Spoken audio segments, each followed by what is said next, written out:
Om Namo Bhagavate Vasudevaya. Om Namo Bhagavate Vasudevaya.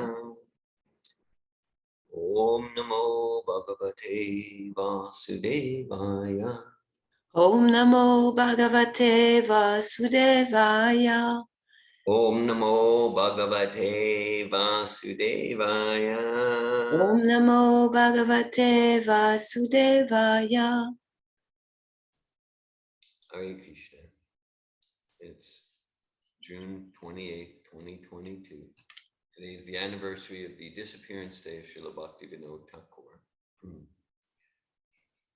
Om Jnana Timirandasya Gyananjana Shalakaya Chakshur Anmilitamyena Tasmai Shri Gurave Namaha Shri Chaitanya Manobhishtam Stapitam Yena Bhutale Swayam Upakadamayam Darati Svapadantikam Vandeham Shri Guru Shri Uttapradakamalam Shri Gurun Vaishnavamscha Shri Rupam Sagrajatam Saganaragnatam Vitam Tam Sajivam Sadvaitam Savadutam Parijana Sahitan Krishna Chaitanya Devam Shri Radha Krishna Padan Sagana Lalita Shri Vishakam Vitamscha Hey Krishna Karuna Sindhu Dina Bandhu Jagapate Gopisha Gopika Kanta Radha Kanta Namostute Tapta Kanchana Gaurangi Radhe Vrindavaneshwar Vrishabhanu Sute Devi Pranamami Hari Priya Vancha kalpata yubhyascha kripa sindhu bhyevacha patitanan pavanebhyo vaishnavebhyo namo namaha.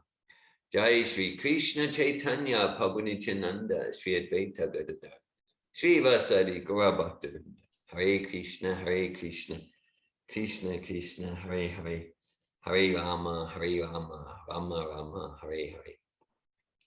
Nama Om Vishnu Padaya Krishna Prestaya Bhutale Srimate Bhaktivedanta Swami Niti Namine Namaste Saraswati Devi Gauravani Pracharini Nirvishesha Shunyavadi Paschatya Deshatarini Namo Bhakti Vinodaya Satchidananda Namine Gaura Shakti Svarupaya Upanuga Varayate. I offer my respectful obeisances unto such Chidananda Bhaktivinoda, who is transcendental energy of Chaitanya Mahaprabhu. He is a strict follower of the Goswamis headed by Srila Rupa. I'll read that again. I offer my respectful obeisances unto such Chidananda Bhaktivinoda, who is transcendental energy of Chaitanya Mahaprabhu. He is a strict follower of the Goswamis headed by Srila Rupa. Okay. This morning, after Mangalarti, before Chani Japa, we read translations of some of Srila Bhaktivinoda Thakura's bhajans. Yes. Just now, we sung another bhajan of Srila Bhaktivinoda Thakura, Jaya Radha Madhava. That's from a collection of songs from Srila Bhaktivinoda Thakur called Gita Bali. So we enter into the mood and consciousness of Bhaktivinoda Thakur and his realizations about Goloka Vrindavan every day with Jaya Radha Madhava, and that the Gora Arti song Jayo Jaya Gora Chander, that Arotike Shobha, this is by from Bhaktivinoda Thakur. He wrote hundreds of songs, of beautiful, heart-moving Vaishnav songs. I'll just read that. Okay. This is the translation of Jaya Radha Madhava. Krishna is the lover of Radha. He displays many amorous pastimes in the groves of Vrindavan. He is the lover of the cowherd maidens of Vraja, the holder of the great hill named Govardhan, the beloved son of Mother Yashoda, the delighter of the inhabitants of Vraja, and he wanders in the forests along the banks of the river Yamuna. And then a note describes, Srila Prabhupada was very fond of this song and sang it just before his lectures. In Allahabad and Gorakhpur, Srila Prabhupada fell into a trance after singing the first two lines. And after some time, he came back into external consciousness and said, now just chant Hare Krishna. Srila Prabhupada said that this song is a picture of Vrindavan. Everything is there. Srimati Radharani, Vrindavan, Govardhan, Yashoda, and all the cowherd boys. And so clearly Srila Prabhupada had deep affection. Srila Bhaktivinoda Thakur, Srila Prabhupada would sometimes emphasize that Srila Bhaktivinoda Thakur, he wrote like a brief biography of the life and teachings of Lord Chaitanya Mahaprabhu called the Life and Precepts of Sri Chaitanya Mahaprabhu, and he sent that to different places. He wrote that in English. Bhaktivinoda Thakur, he was a prolific writer and of songs, devotional songs, and of books in different languages, including English. And he wrote that in English, and he sent that. My understanding is he sent that to different English-speaking academic institutions around the world in 1896. And Prabhupada would say that 1896 was the date of Prabhupada's appearance, and he sees that like Bhaktivinoda Thakur's Life and Precepts of Lord Chaitanya. This is foretelling the spread of Lord Chaitanya's Sankirtan movement outside of India, Pritiviti Achiyata Nagarati Gram Sarvatra Prachara Poibe Moranam, in Western languages throughout the world. And so Prabhupada found it significant, or at least invited us to consider the significance. That was also the year of Srila Prabhupada's appearance. And so it's in our Bhagavatam readings in the morning, Canto 3, Chapter 2, we've been discussing a lot about Janma Karma Trame Divyam Evam Yo Veti Tatvata Taktvadeham Punarjanma Neti Mameti Sarjun. The appearance, activities, and disappearance. Disappearance is another pastime of Krishna and his devotees. So today's the anniversary of the disappearance day of Srila Bhaktivinoda Thakur. So we can say, oh, well, why do you honor the disappearance day? That's death.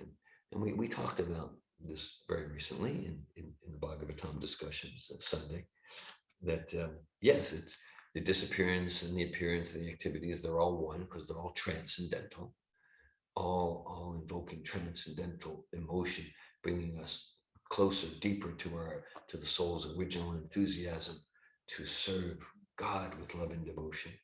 And there's different flavors. So naturally the appearance, say with Srila Prabhupada, his appearance or his rising at 1 a.m. to give us his Bhaktivedanta purports, his books, his dancing in Ratha Yatra, his chastising hard as a thunderbolt, being soft as a rose, and his disappearance pastime. Okay, so it's all one, and at the same time it's distinct, different flavors. But all of those flavors of transcendental emotion move us to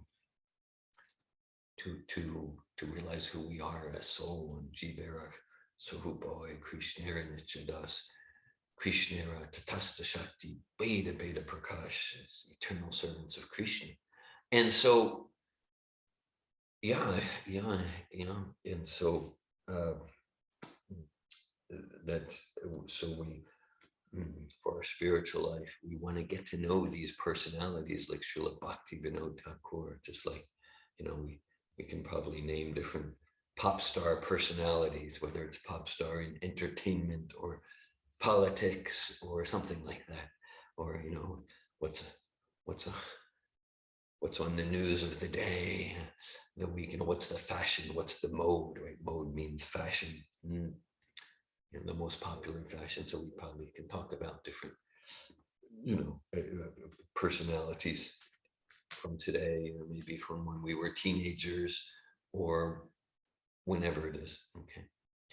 And Shota Jadani Rajendra, Nuinam Shanti Sahasrasha Pashatam Matatvam Griheshu Grihamedinam.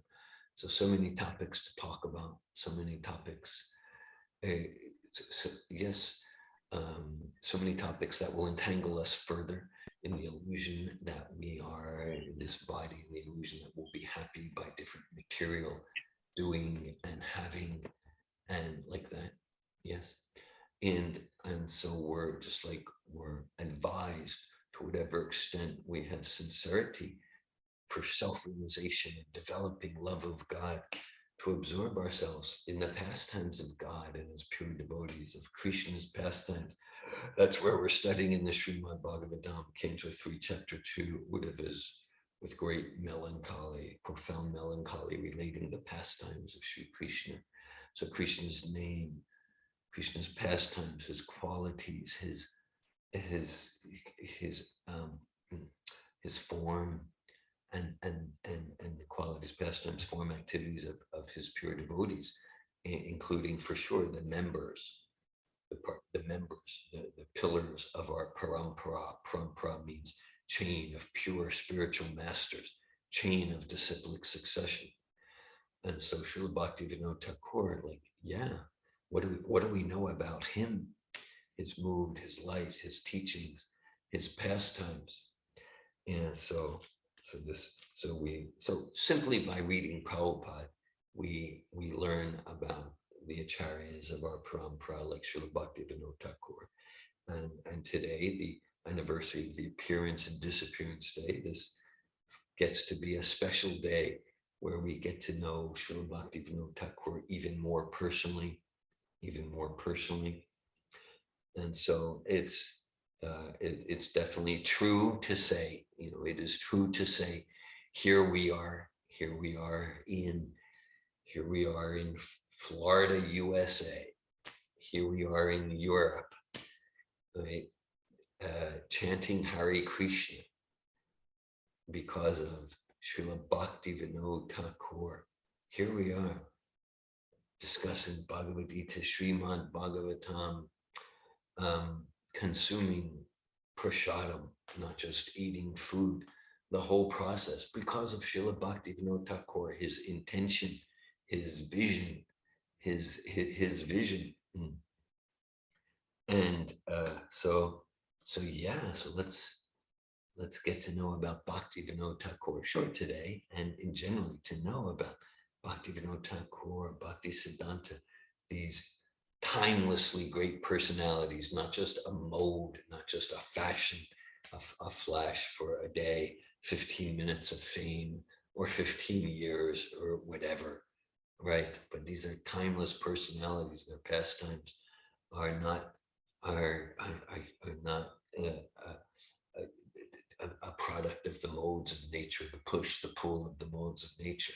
These are timeless pastimes, and we connect with these pastimes, their teachings and pastimes, and we enter into our timeless nature. That's liberation. That's freedom from anxiety.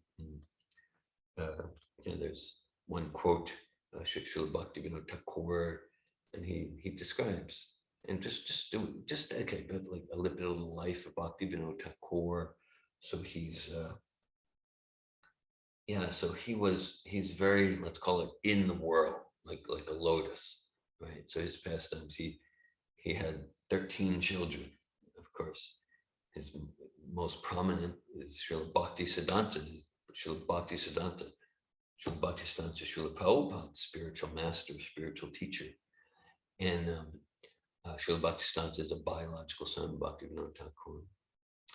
And Bhaktivinoda Thakur, he was a magistrate. He was the manager in Jagannath Puri.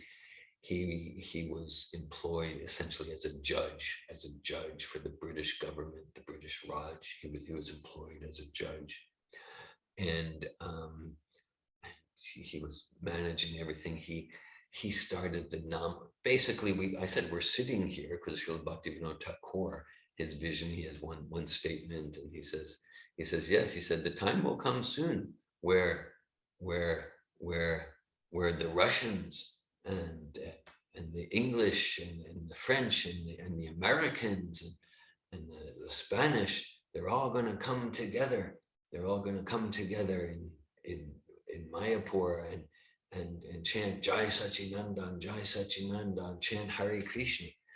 So he's saying this like maybe whether 1870s, late 1800s. So just to understand, so at that time, I mean, to get the magnitude of that, his vision. So India was a subjugated country, right? Like basically the British came to India in order to destroy the Vedic culture. I mean, that was their stated mission. And actually, if you look in the introduction, the preface of the first Sanskrit English dictionary from late 1700s, the compiler of the dictionary needed to justify, why are you even compiling something about Sanskrit? And he said, well, we want to know their language, know their culture, so that we can destroy it, so that we can conquer it. Because the idea is that, you know, the Western culture is real civilization and like that. So you know, so we want to be able to destroy the barbaric culture to replace it with real civilization. And that was the mood. I mean, there's just volumes of quotes about that from those early Europeans, you know, who went into India. So Bhaktivinoda Thakur was working under that, and he was British educated, as was Prabhupada. And right, so the idea that the Westerners, that the Americans, the English, the French, the Germans, the Russians, that they're going to become enthusiastic to practice bhakti yoga in the line of Sri Chaitanya Mahaprabhu, that would be like preposterous, right? But he clearly had that vision, and he anticipated the appearance of Srila Prabhupada, who brought Lord Chaitanya's Sankirtan movement to the West. So Srila Bhaktivinoda Thakur. And just, yeah, that bhakti yoga, savai pumsam prodamo yato bhakti radhokshache, aitukya pratiyataya yatma suprasidati. Bhakti yoga, it's not dependent on anything. It's not dependent on race or gender. It's not dependent on age, ageism. It's not dependent on economics or material education. And so we can see in our parampara, all pure devotees of Krishna, right? So like there's Srila Prabhupada's spiritual master, Srila Bhaktisiddhanta. He was what's called a Naistiki brahmachari. It means like he never had an intimate connection with women. Okay, just complete celibate his life, completely absorbed in that way. And then we have Bhaktivinoda Thakur. He had 13 children. He was quite the family man. He was working he was employed by the British government, and he was a pure devotee. And so we have so many variety in an external sense, so many varieties. And one thing that illustrates that to develop pure bhakti each moment, it's Ahitukya bhakti means there's no material obstacle. If we want pure bhakti, it's oh yeah, but this was my upbringing, but I have this shameful past, but I'm a this, but she's a that. And there's no material qualification. Bhakti is transcendental to all that. Such a beautiful process. Okay. And okay, I'm going to read translations of a few more bhajans from Srila Bhaktivinoda Thakur.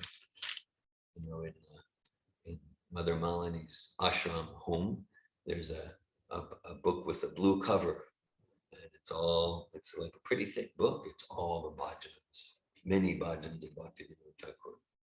So this is called Siddhi Lalasa, Hankering for Spiritual Perfection, from the collection of songs called Sharanagati by Srila Bhaktivinoda. And the translation is, when will I wander weeping under the shade of various trees and creepers on the banks of the Ganges in the land of Navadvip, crying, "O Radha, O Krishna," forgetting all physical comforts. I will even take my meals by begging at the homes of the Chandalas and will drink the water of the Sarasvati. In ecstasy, I will roll on the ground along the banks of the river, raising an uproar of Krishna, Krishna. Bowing down to the inhabitants of the holy land of Navadvip, I will beg a bit of their mercy. I will wear the dress of a mendicant and smear the dust of the Vaishnav's feet on my body. I will see no difference between the inhabitants of Rajabhumi and those of Navadvip, and I will be transformed into a resident of Vraj. The true nature of the Lord's abode will manifest itself to my eyes, and I will become a maidservant of Srimati Radharani. I'll read one more. This is also from the Sharanagari collection. It's entitled Kabe Habe Bolo. Please tell me, when will that day be mine, when my offenses will end and a taste for the pure holy name will be infused within my heart by the power of his divine grace. Considering myself lower than a blade of grass, bringing the quality of forbearance into my heart, showing respect to all, myself being freed from all false pride, when will I taste the essence of the liquid nectar of the holy name? Well, following beautiful women as described in worldly poetry, I do not want any such bodily pleasures. O Lord Gora Hari, please give me unmotivated devotion to your lotus feet, birth after birth. When, while articulating the divine name of Sri Krishna, will my body be thrilled in ecstatic rapture and my words be choked with emotion? When will pallor and ecstatic trembling occur? And when will streams of tears flow constantly from my eyes? When in the land of Navadvip on the banks of the Ganges will I run about guilelessly calling, O Gora, O Nityananda, dancing and singing like a madman, giving up all considerations? When will Lord Nityananda be merciful to me and release me from the illusion of worldliness, giving me the shade of his lotus feet? When will he allow me to enter the marketplace of the holy name? I shall buy and plunder the mellows of the name of Hari, and becoming thoroughly intoxicated by those liquid mellows of the holy name, I shall become stunned. By touching the feet of those great souls who are able to relish those mellows, I will be constantly immersed in the sweet nectar of the holy name. When will there be an awakening of compassion for all fallen souls? And when will this Bhaktivinoda, forgetting his own happiness, with a meek heart set out to propagate by humble entreaty the sacred order of Sri Chaitanya Mahaprabhu? Hare Krishna. Okay, next in our program, I thought to read a bit from the writings of Bhaktivinoda Thakur. We read some translations of his bhajans. So these are just some excerpts of his writings, and he's quite a prolific writer. Just a few excerpts. So he writes, the name and the possessor of the name are inseparable. So all the transcendental qualities of Krishna, who is the possessor of the name, exist in his name. The name is always a perfect thing. The name of Hari is never touched by matter.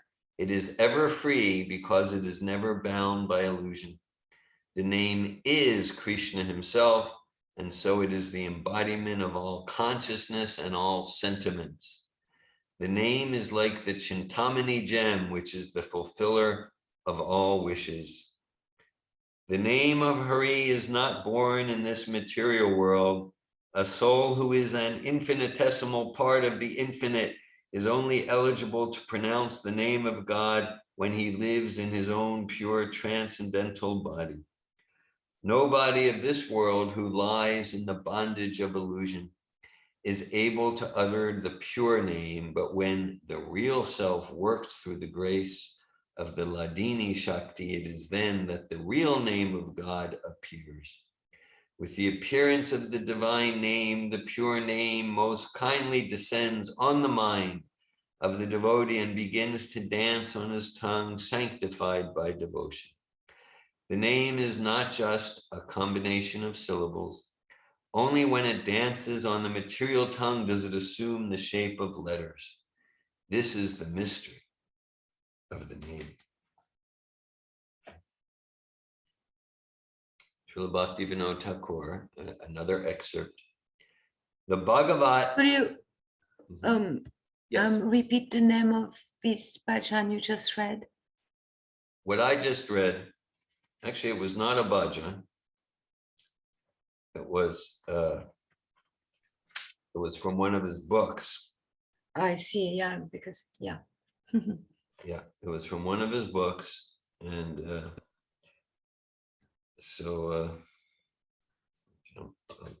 which one?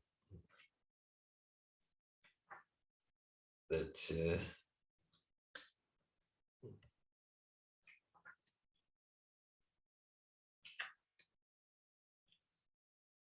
That's okay, you can send it to me later. okay. He wrote many books. Hare Krishna. Hare- I wanted to ask whether you could read the last two sentences again, or maybe Sure. 3 sentences.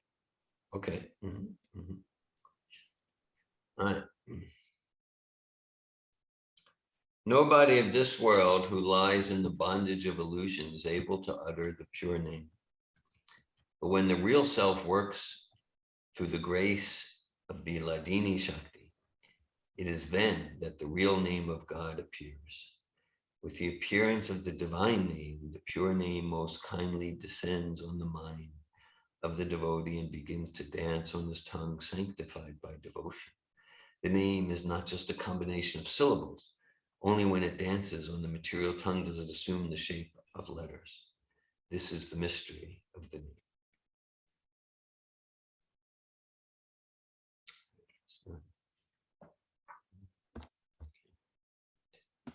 Yeah.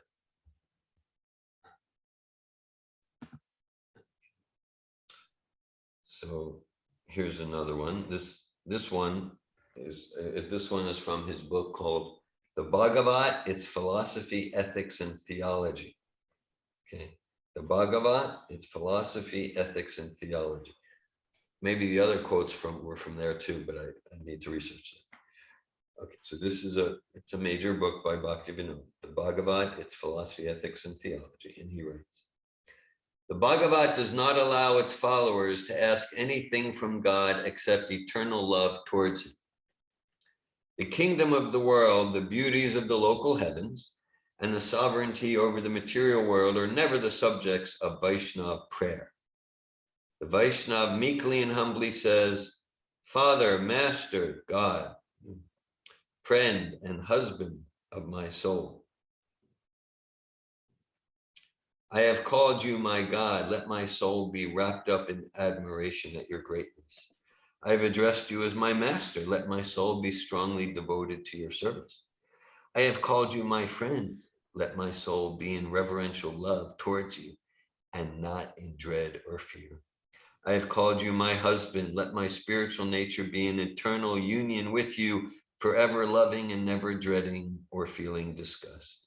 Father, let me have strength enough to go up to you as the consort of my soul, so that we may be one in eternal love.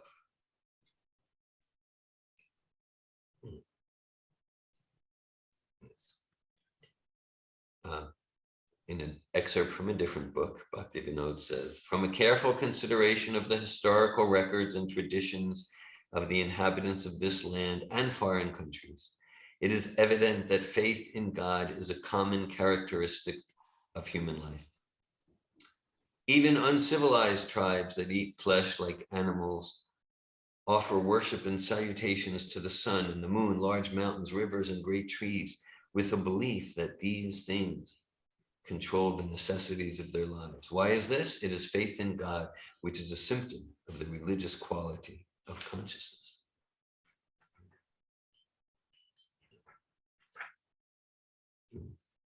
All souls have the capacity of worshiping the divine, but how that divinity is understood depends on the degree of impurity in the worshiper's heart.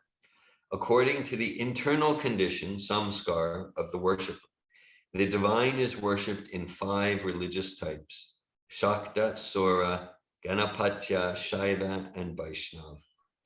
From the doubtful stage to those having full knowledge of the absolute, every soul has the capacity to worship the divine.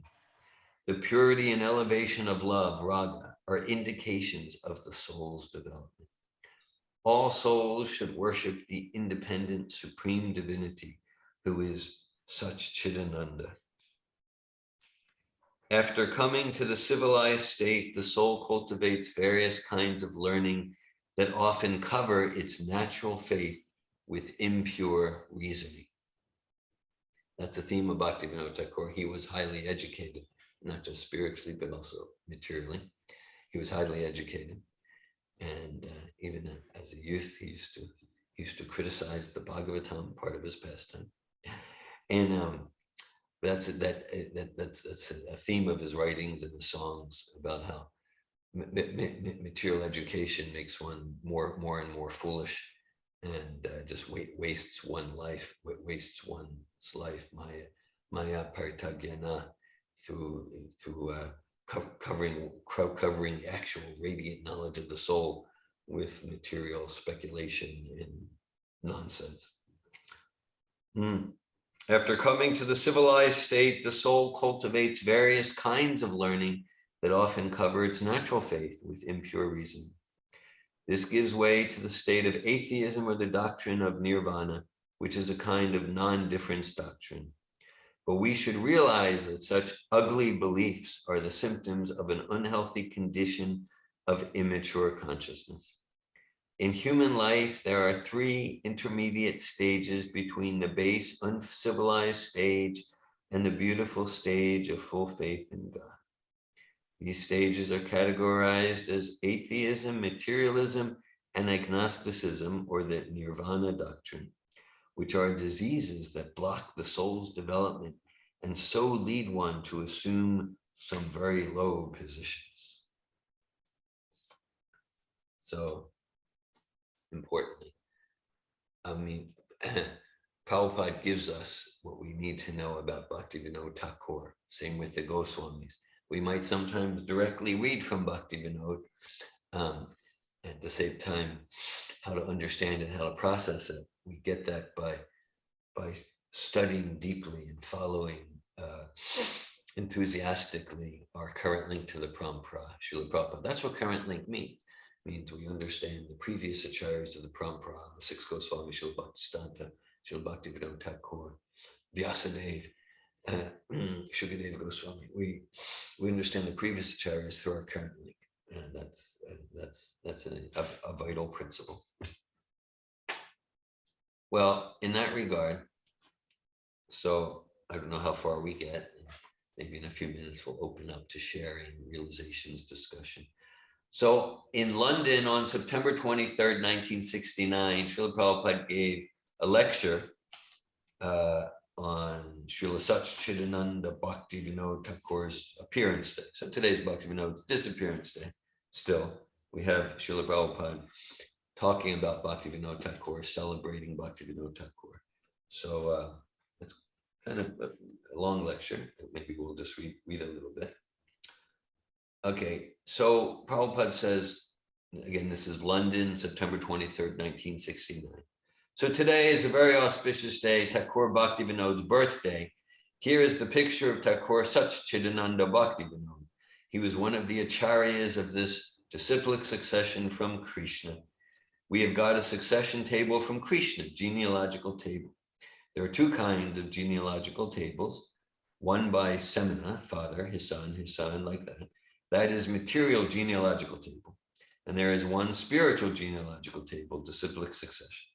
Just like Krishna, the original father, supreme personality of Godhead, he spoke the Vedic knowledge to Brahma, Lord Brahma.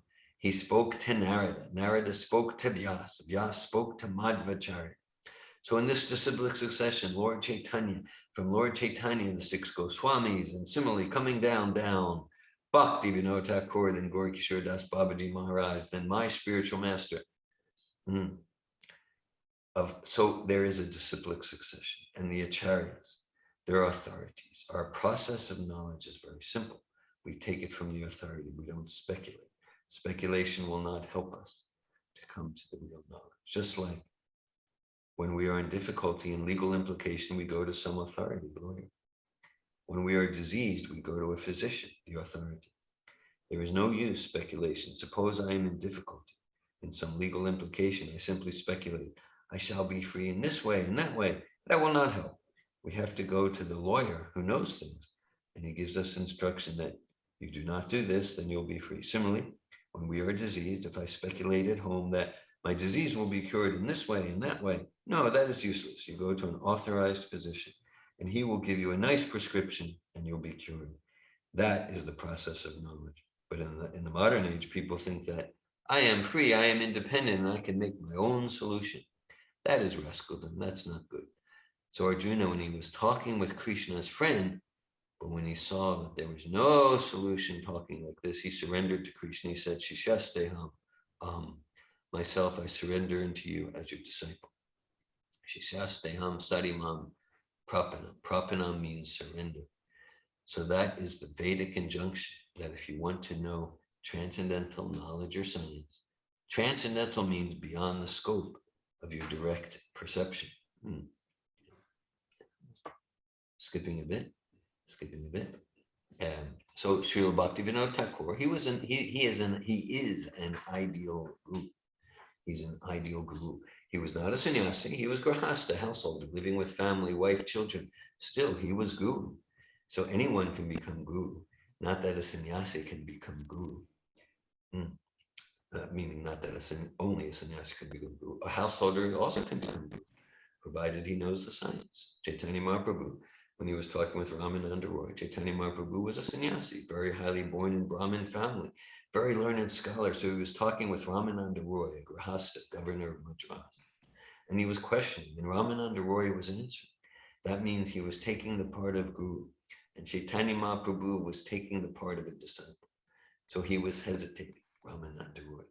He thought himself that I am a grahasta, I'm not even a Brahmin. Besides that, I am dealing in material affairs. I'm a governor, politics, and Chaitanya Mahaprabhu is a sannyasi, born of a high-class Brahmin family. So it does not look well that I shall teach him. So he was hesitating. Chaitanya Mahaprabhu said, oh, why are you hesitating? He said, Krishna Tatra Veda, say Guru Haya. He said, don't hesitate. Either one may become a Brahmin or one may become a Sudra. Kiva Vipra Kiva Sudra. Vipra means Brahmin and Sudra. Sudra is the fourth grade human being. Brahmin is the first grade. So Kiva Vipra Kiva Sudra. He may be a first grade human being or the lowest grade human being, or he may become a sannyasi or grahasta. It does not matter. Anyone who knows the science of Krishna, he can become a guru. So this Bhaktivinoda Thakur was grahasta, very responsible officer, magistrate. And he was so exalted that he would come from his office generally at 5 o'clock and then take his supper and immediately go to bed. Immediately, say at 7 o'clock in the evening, he goes to bed and he wakes up at 12 o'clock. So suppose he goes to bed at 7 o'clock in the evening and wakes up at 12 o'clock at night. It is sufficient sleep, 5 hours. One should not sleep more than 5 or 6 hours, 5 to 6 hours. Minimize as far as possible. The Goswamis used to sleep not more than 1.5 hours or 2 hours. Sleeping is not a very important thing. Even big politicians, they used to sleep for 2 hours. So especially in spiritual line, they should minimize as far as possible eating, sleeping, mating, defending. Minimize gradually. It comes to nil. Raghunath Das Goswami, he was eating only a little piece of butter every alternate day, not daily. So this Bhaktivinoda Thakur regularly, he was coming from his office, and after taking his supper, immediately he goes to bed and wake up at 12 o'clock, and he used to write books. He left behind him about 100 books, and he excavated the birthplace of Lord Chaitanya, organized how to develop that birth site, Mayapur. He had so many business. He used to go to preach about Chaitanya's philosophy. He used to sell books to foreign countries. In 1896, he attempted to sell Life and Precepts of Chaitanya in the McGill University in Montreal. So he was busy, acharya. So one has to adjust things, not that because I'm grahasta householder, I cannot become a preacher. It's the business of the sannyasi and brahmachari. No, it is the business of everyone. The whole world is suffering for want of knowledge. The present civilization, is animal civilization. They do not know anything beyond eating, sleeping, mating, and defending. That's all. This is animal civilization. Animal does not know beyond these 4 principles of life: eating, sleeping, mating, and defending. That's all. No, human life is meant for something else. What am I? What is God? What is my relation with God? What is this material world? Why am I here? Where have I to go next? So many things one has to learn. Attato Brahma Jigyasa. This is human life. Not that eat and sleep and have sex life and die someday like cats and dogs. Therefore, there is need of acharyas, teachers for propagating spiritual knowledge. Krishna consciousness, Bhaktivinoda Thakura was, although he was a grahasta, householder, a government officer, a magistrate, but he was acharya. So from his dealings, from his life, we should learn how one can become a preacher in any stage of life. It doesn't matter what he is. There was one incident. It's very interesting. When Bhaktivinoda Thakur, when he was a magistrate in Jagannath Puri, the system is Jagannath Temple is a very big establishment. In the temple, 56 times daily, bhoga is offered. And you'll find in the temple always at least 500 to 1,000 people gather. And they come from outside and prasad is ready. If you go and ask in the Jagannath Temple that we are 100 men, come from outside, we want prasad. Yes, immediately ready. So it is a huge temple. This is one temple, but there are many other thousands of temples in India where prasad is distributed. Now it is minimized by our present government. They think that it is unnecessary expenditure. They are minimizing, but not unnecessary expenditure. They do not understand. Formerly in India, there was no necessity of hotel. Anyone goes anywhere.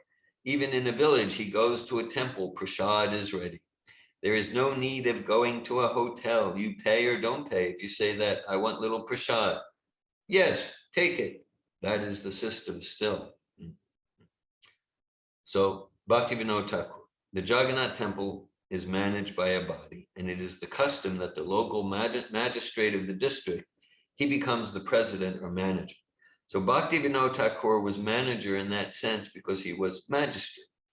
The managing committee was being presided by him. So there was a complaint.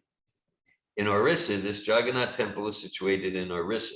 Utkala, this state was originally belonging to Dhruva Maharaj. His son's name was Utkala, Maharaj Utkala. Anyway, so this Utkala, there was a pseudo yogi.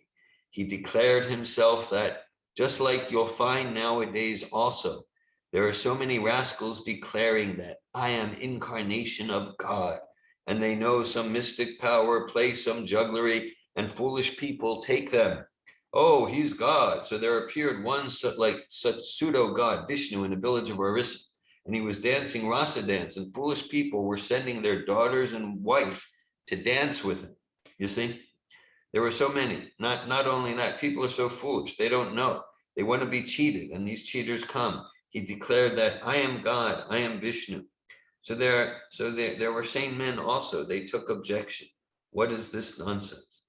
This man is dancing with ladies and gentlemen. He's dancing with girls. So they filed a complaint. At that time, it was British rule. They complained to the governor or the commissioner, a very high office. The commissioner knew that Bhaktivinoda Thakur, his name was Kedranath Kedranath, his household name. So the commissioner of the division, he knew that Kedranath is a religious man and he's magistrate in charge. So he handed over the case for inquiry. What is this complaint? You please inquire and do the needful. So he was a pure devotee, and he understood that this rascal is a bogus man cheating people. I must inquire. So he went to the village in plain dress with some constables, police constables. They were also in plain dress. And as soon as he approached that rascal yogi, he said, oh, you are Kedranath. So very nice. I shall make you king of India. Please don't try to bother me. Because he could know that he has come to inquire about my Ras Leela. So Bhaktivinoda Thakur first of all said, sir, you are such a great yogi. Why are you in this village? Why don't you go to Jagannath Puri? There's a temple and Lord Jagannath is there. Better you go there and see the Lord and be happy. Why are you in this village? Oh, Jagannath, that is made of wood. I am personally the Supreme Lord. That is made of wood. Oh, then Bhaktivinoda Thakur, he was a devotee. He became fire. He became fire. He was insulted. Arche Shila Dhira Guru Shri Naramati. According to Shastra, if someone thinks, just like here is deity, someone thinks, oh, it is made of stone. It is stone to the eyes of the non-devotee, but it is personally supreme personality of Godhead to the devotees. It requires the eyes to see. So devotee sees in a different angle of vision. Just like Chaitanya Mahaprabhu, when he entered Jagannath temple, immediately he fainted. Oh, here is my Lord. And the non-devotee is saying, it is wood, a lump of wood. Therefore, to the non-devotee, he remains always as wood. But to the devotee, he speaks. That is the difference. If God is everything, why wood? Through wood and stone, God cannot manifest. If God is everything, according to Mayavad philosophy, that's a fact. God, omnipotent, he can express himself even through wood and stone. That is God's omnipotency. That is called omnipotence, omnipotency. Not that God is unable to express himself through wood and stone. Then how he's omnipotent? Omnipotent means his potency can be expressed through anything. Because anything, everything, is the expansion of God's energy. Parasya Brahmana Shaktis Tate Dhamma Kilam Jagat. The whole world is manifestation of different energies of God. Therefore, just like through the energy of electricity, the electric powerhouse, although far, far away from this place, was expressing, there is electricity. Through this glass, through these wires, the power can be expressed. There is a process. So Bhaktivinoda Thakur became very much, because a devotee cannot tolerate blaspheming another devotee or God. So as soon as he said that, why shall I go to Jagannath Puri to see the wooden Jagannath? I am personally Vishnu. Bhaktivinoda immediately ordered his constables, arrest him, arrest this rascal. So he was arrested. And when he was arrested, he had some yogic mystic power. All the constables, Bhaktivinoda Thakur, and his family members became affected with high fever, 105 degrees fever. So when he came back, his wife became very much disturbed that you arrested Vishnu and we're all going to die. We have now high fever. Bhaktivinoda Thakur replied, yes, let us all die, but this rascal must be punished. This is the view of pure devotee. So he was put into the custody, and there was a date fixed for his trial. And all these days, Bhaktivinoda Thakur himself and his family especially, they were suffering from high fever. Maybe that yogi was planning to kill the whole family, but it was going on as fever. So on the trial day, Bhaktivinoda Thakur, Kejanatha, when he came to the bench, the man was presented, the so-called yogi, and he had big, big hairs. So Bhaktivinoda Thakur ordered, bring one barber and cut his hair.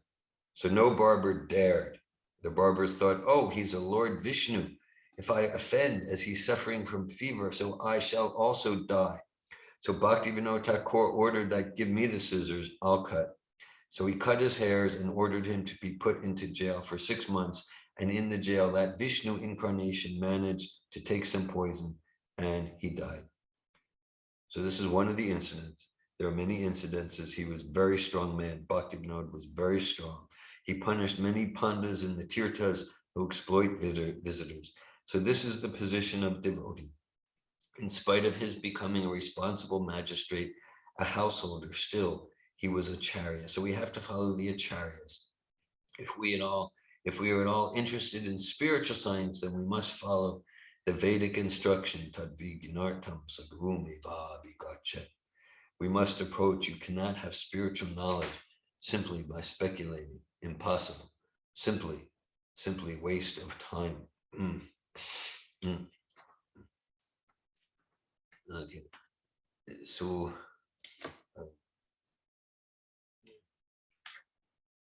it goes on for several more pages, and I'm ready to continue. Just want to pause. Here, Eastern time, it's about 5 before 9. If anyone would like to share, express, ask any questions, discuss, if there is any discussion at this time. Hare Krishna. Hare Krishna, Malini. Thank you. So inspiring to hear about Bhaktivinoda Thakur. is somehow it's an acharya that seems to be so connected with us, and yeah, it's like preceding the venue of Srila Prabhupada, really, in so many ways. I love the last pastime you read about how because it shows the depths of Bhaktivinoda Thakur's faith.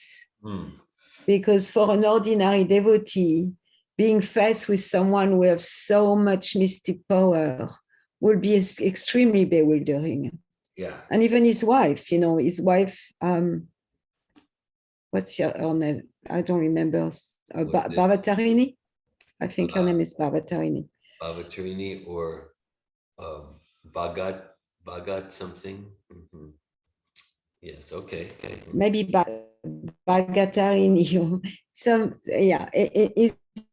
His wife was a great devotee. She's described as a great devotee, and still she was scared that maybe that person manifesting so much mystic power that he can make us sick is God. Yeah. And then all the barbers, I imagine some of the barbers, they were Vaishnavas and they were devotees in some ways. Yes. But that really makes a distinction between an ordinary devotee and a pure devotee. That a pure devotee is never bewildered by anybody's power, even when it comes to like mystic power, even when it comes to mystic power that can heal or kill someone else. Yeah. And that's quite amazing. Yeah. Yeah, thanks for sharing that.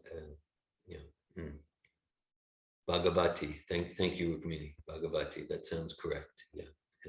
That's my understanding. I think so. Bhagavati. Thank you. Yeah, thanks for that statement, Mullen. Yeah, it's like the mystic power. Yeah, not to be scared of it and not to be attracted to it, right? Because like you could see, yeah, the Bhaktivinoda Thakur's wife, Bhagavati, was scared. Okay, of course it's her pastime too, but then like the villagers, they were attracted to it. We see that so much, we see that so much in the current day. People, or even those sort of kind of on the path of following Prabhupada, they get attracted some apparent, this is something beyond what Prabhupada gave. It's like that attraction to some mystic cities. This is, kind of this special experience, and it's a distraction that will just agitate the soul. Thanks for sharing that important perspective. Anything else?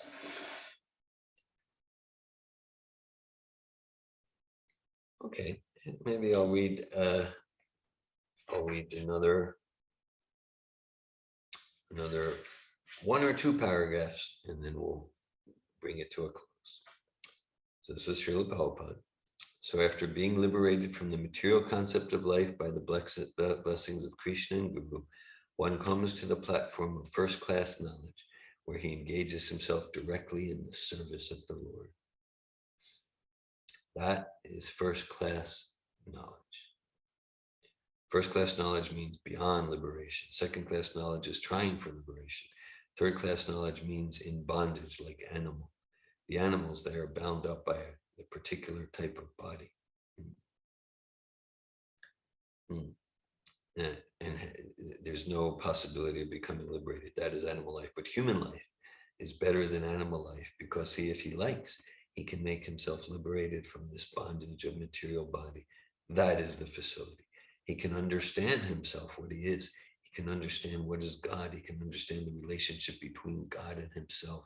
He can understand what is this material world, because there are thousands of books of knowledge. Take it for Bhagavad Gita. Everything is there, and it is meant for human being, not for the cats and dogs. Cats and dogs cannot understand, but a human being can understand. So this Krishna consciousness movement is to enlighten people to utilize his very nice life, human form of life, utilize it properly. To utilize it properly means to revive his dormant Krishna consciousness. The Krishna consciousness, or God consciousness, is there already. It is developed in human form of life, but it is now covered because due to our association with this material world for unlimited years background, we are coming through different species of life. Millions and millions of years passed away. Suppose I was a tree sometimes. I was standing up for 10,000 years in one place. We have passed through. That's a fact. That is evolution. Now we have the opportunity of light. If you don't use this opportune moment and again go back to the cycle of evolutionary process, Jala, Janava, Lakshmi, Stavar. So these are great science. Unfortunately, there is no opportunity for the people to study the science in school, colleges, or universities. They are simply teaching people that you work hard and gratify your senses. That's all. Therefore, a section, younger section, they have become disgusted. They have refused to cooperate with this society on account of this disappointing education. And it will increase because this sort of education cannot give peace or prosperity to the people. Problems are increasing. Therefore, our request is that if you want to decrease or completely finish all the problems of life, take the Krishna consciousness and the process of disciplic succession, and you'll be all happy.